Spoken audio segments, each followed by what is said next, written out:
ไปดีมื้อนี้มาตอบเพลงเจอกับบุคคลที่ขอเพลงมาเนาะชื่อเพลงว่าคอยฮักเจ้ากับเพลงแท่งแต่ว่ามื้อนี้จะมาเล่นกับบทเพลงคอยฮักเจ้าเนาะเพลงแท่งนี่เอาไว้ทีหลังถ้ามีเวลามาอัดใหม่เนาะ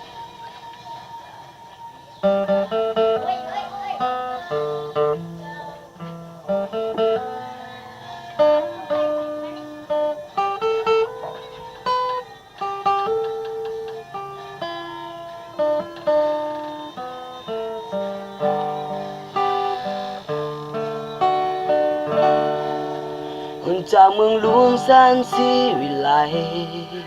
จากเดินไกลเข้ามาอยู่บ้านป่ามีภูเขาและพงพนากับทุ่งหญ้าและความจริงใจได้มาพบน้องสาวคนนี้ตกลงหักทันทีเมื่อได้พบเจ้าอยากบอกหักอยากให้หูว่าใครคนหนึ่งนั้นคิดจังใด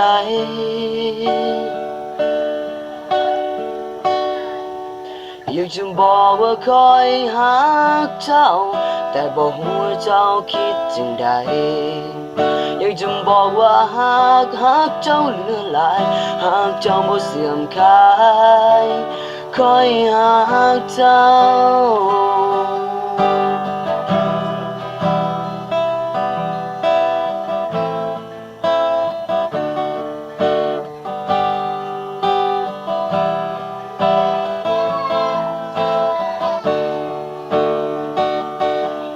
อยากจะบอกว่าคอยหักเจ้า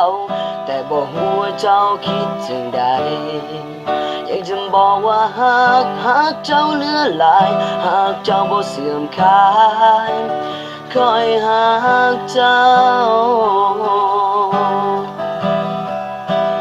โอ้